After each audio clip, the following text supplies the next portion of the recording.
So someone wrote in and said, "Hey Reid, sexy question here. Ooh, sexy question time. So I've just read one of your articles on communicating and not assuming that your partner can read your mind. Mm-hmm. What if you're an incredibly empathetic person and one of your skills is intuition, and you find that you're really turned on when other people have these skills too, especially in the sensual, sexual area? What is your advice? Is it unfair to want or even to expect a partner to be interested in learning some aspect of intuition? Or would it be better to find sexy someplace else?"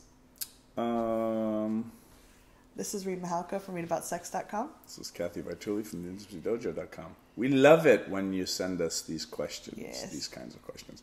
So here's the deal.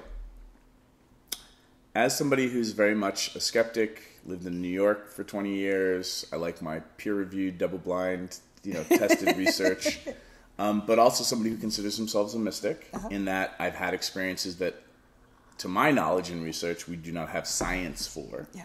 And I remain open to that stuff.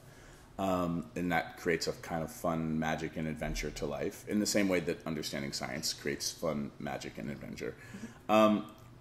It is my belief that people cannot read minds.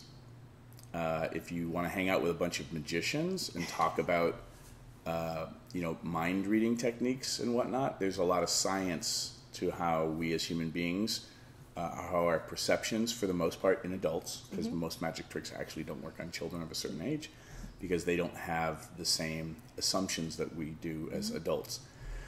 And some magic tricks don't work in other cultures because of different cultural assumptions. That being said, there's a distinction between mind reading and what I would call somebody who's a really good jazz musician, who's great at improvising and jamming with other musicians and jamming off of an audience. So what I think that question's talking about is this kind of flow and this riffing that can occur during sex.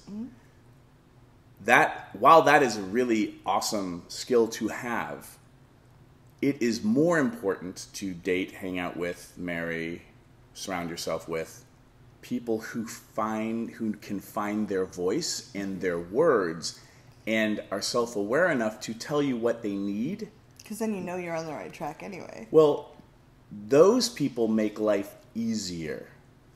There's less drama, for the most part, when you're around people like that. Because most drama in life occurs from miscommunication, not mismind reading. Allow me to say this to our video viewers here. Most drama in life occurs from miscommunication.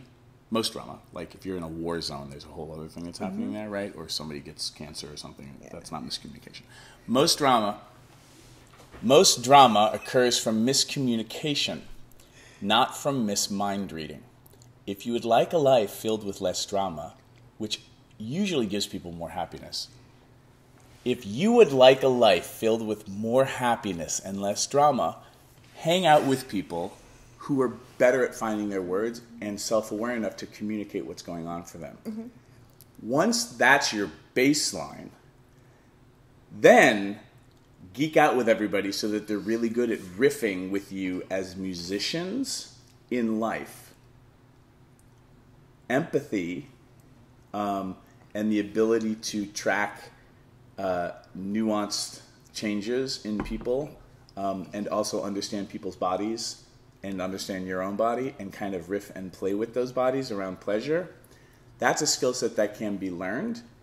That skill set alone, hanging out with people who cannot communicate, it's not going to work. Is going to just make your life a big pain in the ass. And I do not advocate pain in the assery unless it's just you hanging out with me and I'm just a pain in the ass. He is sometimes. So that's my state on that. Yeah. There are ways to get in the flow. That you, like you're talking about that improv feeling, and you actually taught me this. It was brilliant.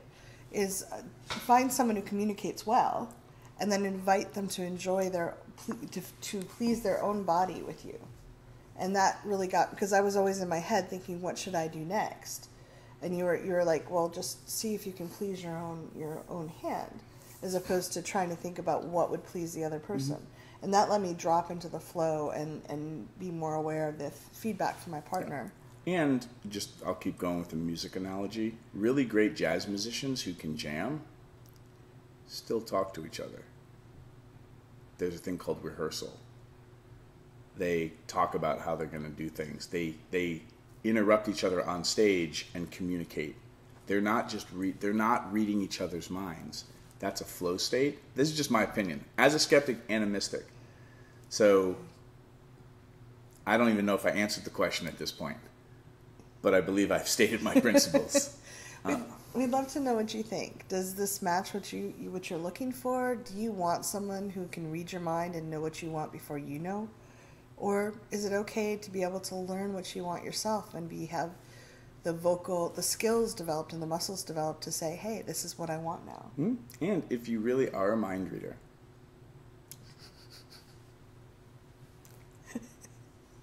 and you can speak up in the moment, and role model speaking up in the moment so that the people that you're with can learn how to speak up in the moment.